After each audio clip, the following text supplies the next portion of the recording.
और नहीं भी होता तब भी मेरे पास बहुत लेक्चर पड़े हुए थे, चिंता ना करते तुम। तो इसमें कुछ पॉइंट्स यहाँ पर इन्होंने बोल दिए हैं। North east light blue, east white light blue, कौन सी डायरेक्शन में किस कलर को आप मेंशन कर सकते हो। North green pista green, north west light grey, west blue या वाइट, अलग अलग इन्होंने डायरेक्शन के बेसिस पे कलर को एक्सप्लेन कर दिया। कुछ थ्योरी का पार्ट है कि ब्लू कलर क्या रिप्रेजेंट करता है, beauty, containment, devotions and trust. Green colour की प्रॉपर्टीज़ क्या होती है, द कलर ऑफ पॉजिटिविटी। हर एक कलर की अपनी खुद की प्रॉपर्टीज़ है। येलो का मतलब होता है a cheerful vastu colour for bedroom. Orange दे रहे हो तो ऑरेंज की प्रॉपर्टी होती है magnificent bedroom colour as per vastu. White का मतलब होता है enjoy scenes of freedom. Magenta की अलग प्रॉपर्टीज़, चारकोल्स, लेवेंडर्स, अलग अलग कलर्स कि येलो एक खुद में क्या एक्सप्लेन करता है, रेड क्या एक्सप्लेन करता है, ब्लू क्या एक्सप्लेन करता है। अब यहाँ पर कुछ ब्लू के बारे में इन्होंने एक्सप्लेन करा है। ये सिर्फ एक थ्योरी का पार्ट है कि the calming blue vibes of a blue bedroom are unparalleled and blue is a calming colour known as represent intelligence and responsibility. ये कुछ थ्योरीज दी है इन्होंने, बट हमारे लिए यहाँ पर कुछ इंपॉर्टेंट चीज़ें हैं। यहाँ पर इंपॉर्टेंट चीज़ें क्या है कि हमें देखना ये है कि हम कौन कौन से कलर सिलेक्शंस कर सकते हैं। मेरे लिए इम्पॉर्टेंट यहाँ पर ये होना चाहिए, जैसे कि हम बेडरूम विद बालकनी में क्या क्या कर सकते हैं, हमारे पास यहाँ पर होम ऑफिसेज में क्या क्या कलर चूज़ कर सकते हैं। यहाँ तक इन्होंने बोला है कि Vastu also mention that colour that you should completely avoid in your bedroom, here are some of the bedroom colour as per Vastu that you should avoid. कौन कौन से हमें अवॉइड करने चाहिए वो कलर इन्होंने बताए हैं कि black, dark red, brown, dark green और पर्पल। कौन कौन से कलर हम लोग दे सकते हैं ये इन्होंने मेंशन करा है। Here are some of the most romantic master bedroom colour as per Vastu for a married couple.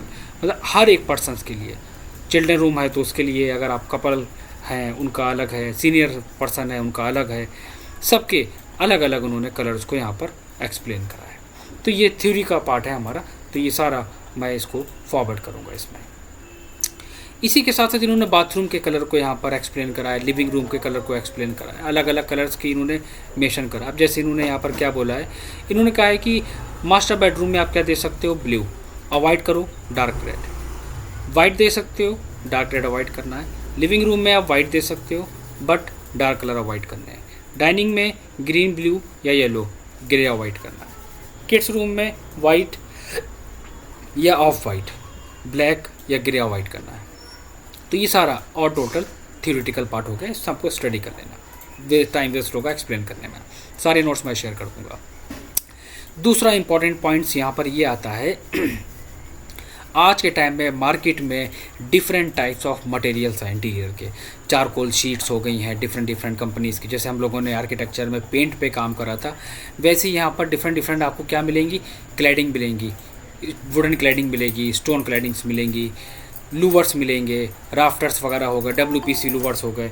मतलब डिफरेंट टाइप्स ऑफ चीज़ें यहाँ पर आपको अवेलेबल मिलेंगी, जिसके बेसिस पे आप कैटलॉग के बेसिस पे चीज़ों को मेंशन कर सकते हो। वहाँ पर आपको हर एक साइज़, उनकी विड्थ, उनकी लेंथ वहाँ पर अवेलेबल होगी, उसके बेसिस पे आप चूज़ कर सकते हो ईजिली किसी भी मटेरियल को, क्योंकि ऐसे रैंडम किसी भी चीज़ को नहीं दिया जाता है। हर एक चीज़, अगर आप कोई भी लाइक डिज़ाइनर शीट दे रहे हैं, कोई भी लैमिनेट दे रहे हैं, वुड के लैमिनेट, एक्रेलिक दे रहे हैं, अगर आप कोई पैटर्न दे रहे हैं तो वहाँ पर आपको उसका नंबर, उसकी डिटेल की बेसिस पे ड्राइंग में मेंशन करना होता है, ताकि आप इजीली मार्केट से परचेज कर सकें। अदरवाइज़ बहुत सारी डिटेल्स हैं, बहुत सारी टाइप्स ऑफ मटेरियल्स हैं जो सारे कैटलॉग्स में अवेलेबल होंगे। किचन्स में यूज़ करना है यहाँ पर डिफरेंट कैटलॉग के बेसिस पे, बेडरूम में यूज़ करना है वहाँ पर आप यूज़ कर सकते हो।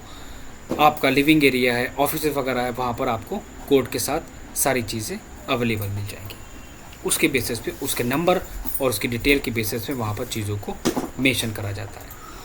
इसी के साथ यहाँ पर मार्बल या ग्रेनाइट वहाँ पर फिनिश दे रहे हो या लूवर्स वगैरह ऐड कर रहे हो, तो लूवर्स की बहुत सारी कंडीशंस हैं, उनको आप चूज़ करोगे कि क्या मटेरियल है आपका, उस मटेरियल का कोड क्या है। यहाँ तक आपको कैटलॉग में क्या मिलेगा, टेक्निकल स्पेसिफिकेशंस में आपको उसकी विड्थ, उसकी लेंथ, उसकी थिकनेस, पैकिंग बॉक्स पर कितने 4 पैनल्स हमारे आएंगे, एरिया कितना कवर करेगा और उसका मटेरियल कोड का नेम।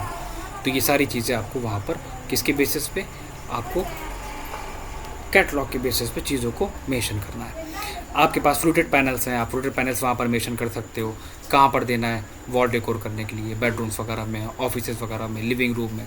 उनके एक स्पेसिफिकेशंस है, स्टैंडर्ड हैं उनके कि क्या क्या साइजेस यहाँ पर उनके दिए गए हैं, क्या क्या गिवन है उनकी, कौन सा मटेरियल यूज़ करा गया। अगर आप कैड में डिटेलिंग करना चाहते हो उनकी, तो उनकी डिटेलिंग के लिए यहाँ पर साइजेस मेंशन करे गए हैं, उनके साइज़ के मेंशन कर सकते हो। उनका मटेरियल अगर आपको मेंशन करना है तो उनका मटेरियल भी आप दे सकते हो, जैसे कि हम लोगों ने आर्किटेक्चर में पढ़ा था, सेम एज इट इज़ यहाँ पर भी उसी की बेसिस पे काम होता है। कोई भी चीज़ ऐसे रैंडम पैटर्न डाल के नहीं दी जाती है, उसको उसके प्रॉपर्टी के बेसिस पे वहाँ पर आप मेंशन करोगे क्या आप यूज़ कर रहे हो।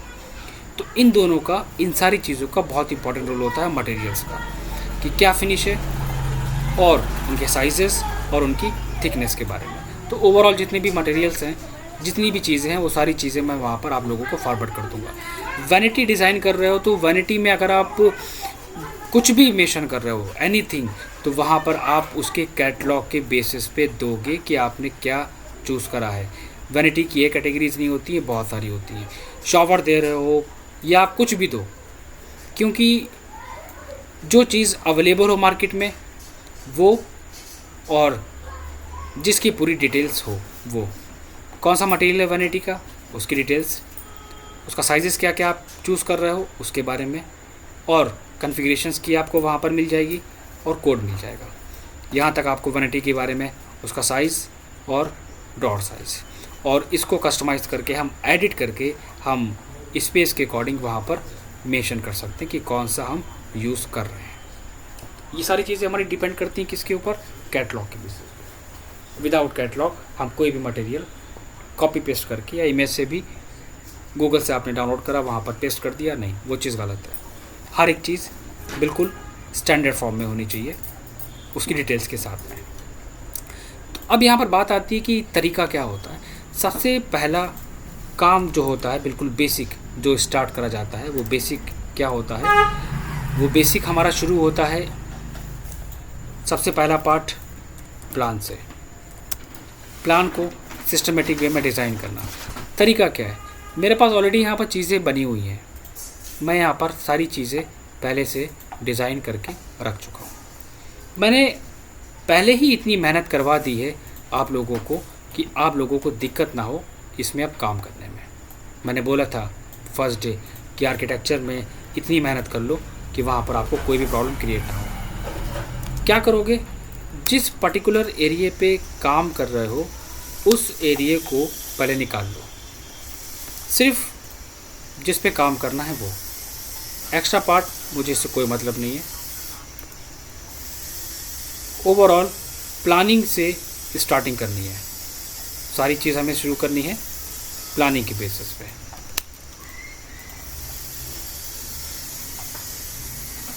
एंड डिलीट, जितनी भी चीज़ें हैं एक्स्ट्रा उनको रिमूव कर दो। हाँ जी बताइए।